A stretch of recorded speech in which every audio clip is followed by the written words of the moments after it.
All right. So on to our next fun topic. We're going to talk about it's an issue I run into a lot. Whenever someone that doesn't normally partake in our hobby, being designer games, and you tell them, hey, I'm going to Gen Con, and it's this big extravaganza that's based on designer games. Oh, what do you play, Monopoly? Yeah, exactly. And so I felt like you set me up for that, but go ahead. Exactly. Well, and that's why I'm starting this, is because I have a big problem. Like I'm at a loss for words a lot of times whenever I try and describe what exactly a designer game is and what it is that we are doing. Because the first thing they go to is roll and move Monopoly. Oh, it's just like that. No. So it has lots of strategy. Oh, so it's chess? Exactly. So I mean, I don't know how you tackle this subject. Usually I tell them a designer board game is like a shoe. It's just a really cheap item that somebody's name is on that they make tons of money off of. Okay. I'm just kidding. But interesting. No, so the idea is I always tell them if they're interested. First off, you need to find out if these people are interested.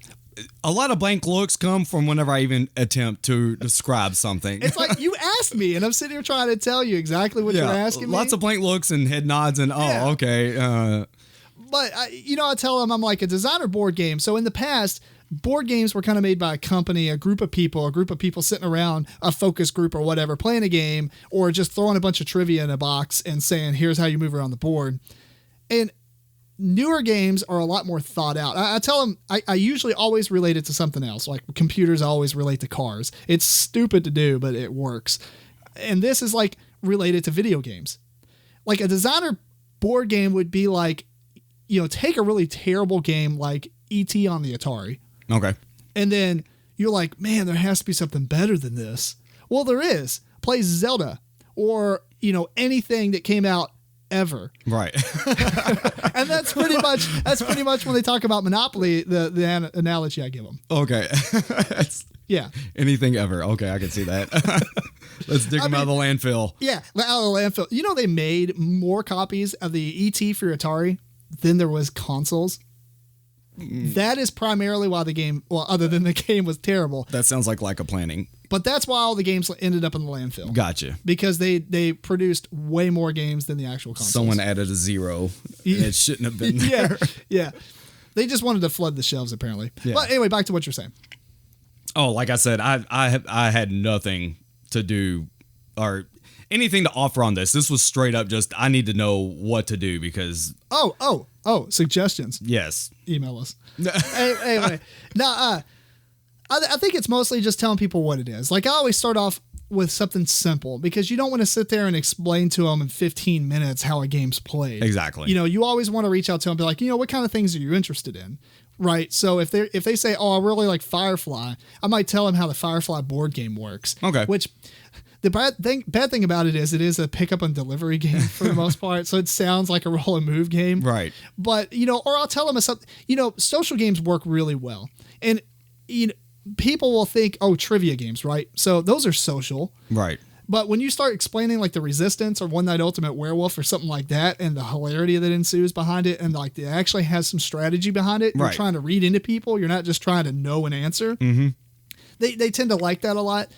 Or like Carcassonne, like, you put these tiles out and you rotate them the way and it makes this cool map and everything, but it's really strategic because you can cut people off and stuff like that. Right. Carcassonne's really not that hard of a game. And honestly, I could see that. I don't remember when it came out, but I can almost see that coming out way earlier than it probably did. Right. Or like Ticket to Ride. I always choose like the standard, entry level games or whatever they're called that is just really easy to explain. There's not a lot of rules or always target them with something that I know they're going to be into. Right. That's probably a bigger one, actually. Okay. And with the, an experience I had with, Ultimate Werewolf or One Night, sorry, not Ultimate, but the One Night Werewolf was, I had some family over. I'm like, hey, let's play this game. My kids had played it. They wanted to bring it on out, bust it out. So, you start explaining it to these people that never played games like this, and they're all looking at you like, what are you talking about? There's so many rules. It's like, look, just play it once. You'll see what's up. You'll get it. And then it's 10 minutes. You're done. We'll see what happens. They play it. First thing, do it again.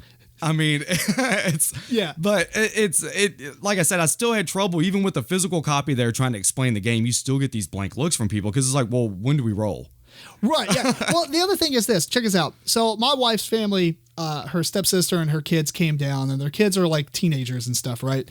And so we were playing some games. I was trying to teach them at the time. This is a couple years ago, and it's around the same year that Food Fight came out. Okay, yes. By Cryptozoic. Right.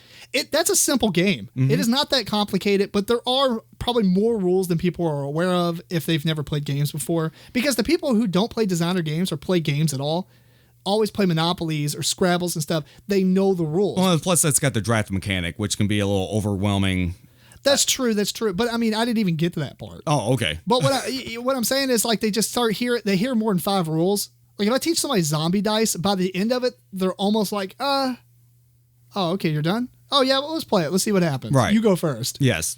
But, so you want to pick a game that doesn't have a lot of rules to it, but is very engaging. And I feel like the Resistance and the social deduction games do really well because those people probably want to just talk to you anyway. They want to be around you because it's usually like family members and stuff. If I'm at a store or a comic shop or a convention and somebody comes up to me and says, hey, I want to play games and stuff, obviously you know something about what's going on. Right. So you know this is probably a little bit more involved. Whatever. Or do you play Risk? You've played Risk? Okay, so maybe this game is going to be a little bit more, because, I mean, there are more rules in Risk than, zombie dice or something. Well, yeah, and I don't know. Risk. But for some reason, it just...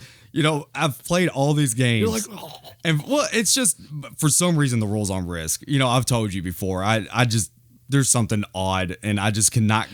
This is too simple. I don't know if that. I'm not going to say that's it, but there is just something about it. It's like, what do you? Who wins this? But I think the biggest thing, or go back to the story. Sorry, is that. I said, okay, whatever, we're going to play Resistance. And they were like, oh, is he going to have as many rules as last time? I'm like, seriously?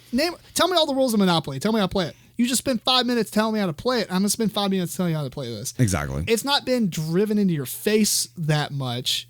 And plus those, most people learn games when they're younger. Mm-hmm. And I had a problem with this with my wife early on in board games is teaching her rules. She didn't have the patience for it. She doesn't have the patience for a lot of things anyway. But teaching her rules to a game, it was kind of like I had to only do games that were real light and build up to that fact. And so I've learned over the years with doing that and what games to target somebody with, based on what they like and what they've played before. Right. So somebody says, I played Settlers of Catan, but I haven't really played anything else. Man, you're jumping into some cool stuff. Right. But if you have never played anything besides the stuff on the shelf at Walmart, or at least just Monopoly, Scrabble, and Risk, then I'm going to start with something probably more social because it's less rules and more thinky and talky. Right. So, anyway, going back to the original thing, how do you explain it to non-gamers? I mean, really, it just depends on how much they want to dedicate to hearing what you're saying.